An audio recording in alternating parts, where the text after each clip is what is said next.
Beato Jordán de Sajonia. Cada 13 de febrero, la Iglesia Católica recuerda al Beato Jordán de Sajonia, presbítero dominico, sucesor de Santo Domingo de Guzmán. Martirologio romano, cerca de Tolemaida, en Palestina. Tránsito del Beato Jordán de Sajonia, presbítero de la Orden de Predicadores, sucesor y imitador de Santo Domingo, que trabajó incansablemente para extender la orden y pereció en un naufragio, año 1237. Etimología: Jordán, aquel que baja o desciende, hace referencia al río Jordán del suroeste de Asia.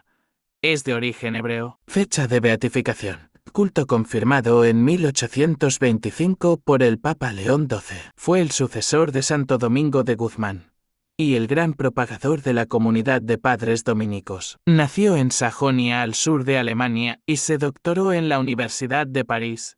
Santo Domingo de Guzmán le envió un hombre de toda su confianza, a Fray Reginaldo, a que le propusiera hacerse religioso dominico. Y aceptó. El miércoles de ceniza del año 1220 entró a la comunidad de Santo Domingo. El caso de Jordán de Sajonia es uno de los más impresionantes de la historia.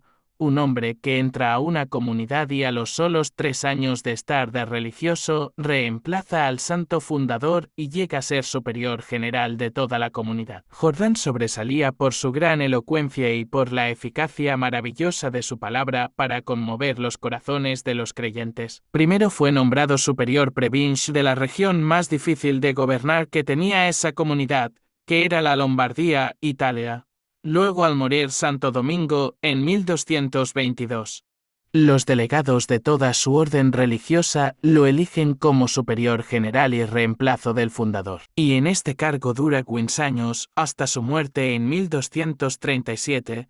Santo Domingo tiene el honor de haber sido el fundador de la comunidad de padres dominicos.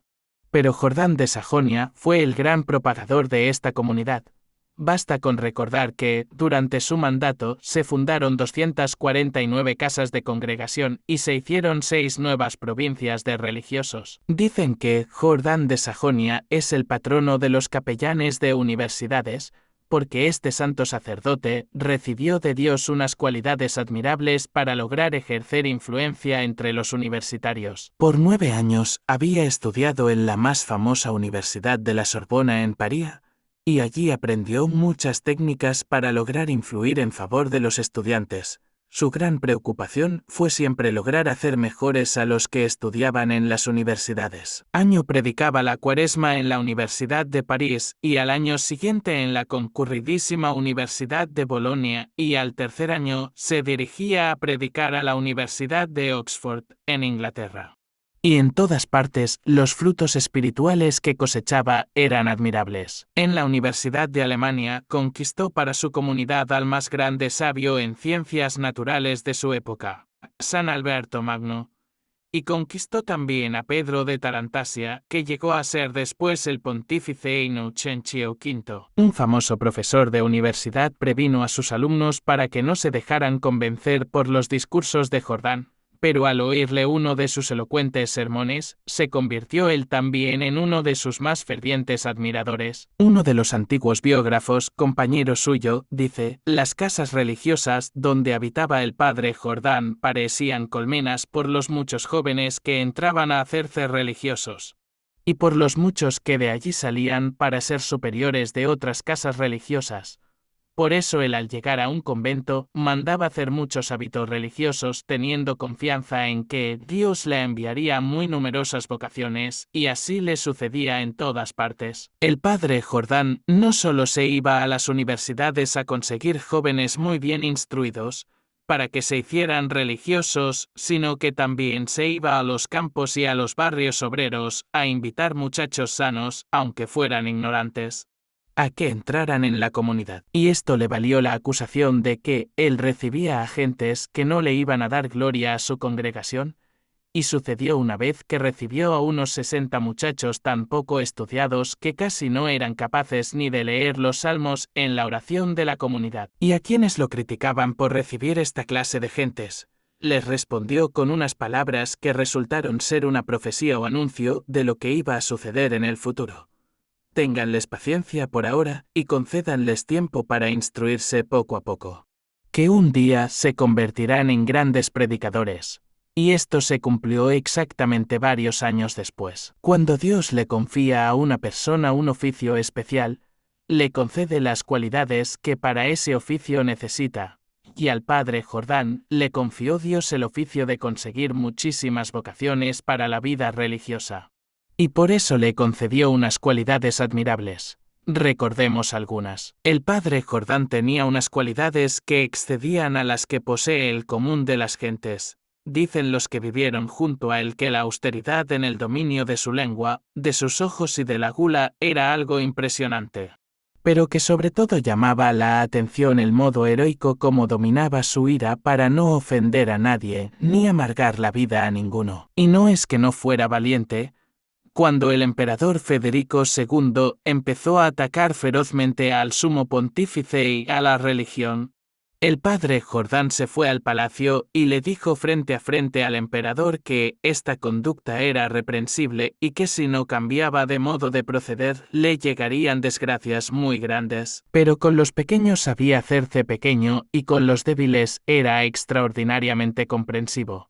Él tenía, por cierto, lo que más tarde afirmará y repetirá San Francisco de Sales: que más moscas se logran cazar con una cuchara de dulce miel que un barril de amarga hiel. Sus contemporáneos alababan mucho las dotes de buen amigo que poseía el padre Jordán, comprensivo, lleno de caridad, con deseos continuos de amoldarse a los demás para poder hacerles mayor bien. Mismo lo dice en uno de sus escritos: siempre me esforcé por tratar de estar de acuerdo con los demás en todo lo bueno y por tratar de no chocar contra nadie. Quise colocarme en el sitio de los otros para poder comprenderlos mejor.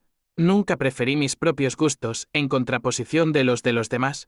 Con los soldados traté de amoldarme a ellos como si yo fuera un soldado. Con los campesinos como si fuera un campesino. Y sobre todo me propuse ser extremadamente comprensivo con los que sufren tentaciones, angustias y depresiones. San Pablo recomienda a los seguidores de Cristo: rían con los que ríen y lloren con los que lloran. Ram. 12, Queens. Es lo que hizo siempre Fray Jordán. Leamos un ejemplo. Una noche estaba rezando los salmos con un grupo de jóvenes recién llegados a su comunidad. Y de pronto a uno de ellos le vino una risa nerviosa y no fue capaz de controlarla, y enseguida los demás compañeros se contagiaron también y empezaron a reír todos, y no se pudo seguir el rezo. Uno de los superiores quiso regañarlos. Pero el padre Jordán les dijo: mis buenos jóvenes, tenemos que reírnos alegremente porque hemos logrado salirnos de la esclavitud del pecado y de los vicios en que nos tenía presos el mundo, y ahora hemos llegado a ser del grupo de los preferidos de Dios. Reámonos pues alegremente. Y él personalmente participó de aquella alegría juvenil. Alguien le preguntó si un Padre Nuestro rezado por un ignorante valía menos que uno rezado por un gran doctor de la teología. Y él respondió: un diamante y vale lo mismo si está en manos de un sabio que si está en manos de un analfabeta. Otro le preguntó: ¿qué es más necesario para la vida del alma, rezar o meditar? Y le dijo: eso es como preguntar qué es más necesario para la vida del cuerpo, si comer o beber. Ambas cosas son sumamente necesarias. Alguien le dijo: ¿cuál es la posición mejor para rezar, sentado, arrodillado, de pies o postrado? Y respondió: la mejor posición para rezar es aquella en la cual cada uno se siente mejor, con más fervor y con más inclinación a rezar bien. Esta frase la repitió textualmente el Papa Pío XI, 700 años después de haber sido pronunciada por nuestro santo.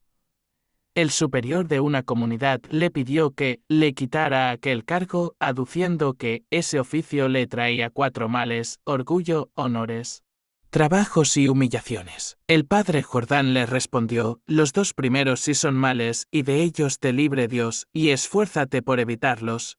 Los otros 2, el trabajo y las humillaciones, son grandes bienes que te conseguirán un puesto altísimo en el reino de los cielos. El padre Jordán, aprovechando que Dios le había concedido tal eficacia de la palabra que dondequiera que predicaba o hablaba la gente conseguía vocaciones, fue recorriendo ciudades y países predicando y consiguiendo que muchísimos jóvenes entraran de religiosos. El Señor le concedió la inmensa alegría de que el fundador de la comunidad, Domingo de Guzmán, fuera declarado santo por el sumo pontífice en 1234. Con esta bella noticia, ya Jordán podía irse al cielo tranquilo, y dispuso viajar a Jerusalén para visitar los santos lugares donde vivió y murió nuestro Señor Jesucristo, y para visitar a los padres dominicos que trabajaban en esas tierras. Pero en el viaje de regreso, el barco que lo transportaba fue lanzado por una violenta tempestad a las costas de Siria, frente a la ciudad de Tolemaida, y Fray Jordán y los demás pasajeros murieron ahogados. Era el 13 de febrero del año 1237. Las olas llevaron a las orillas del mar el cadáver del padre Jordán y sus religiosos lo sepultaron con toda solemnidad. Después las gentes empezaron a conseguir milagros por su intercesión y el Papa León XII lo declaró beato. Padre Jordán, gran promotor de vocaciones, recuérdanos siempre aquella frase de un gran pontífice: las vocaciones existen, lo que hay que hacer es cultivarlas. Feliz día a quienes lleven este nombre.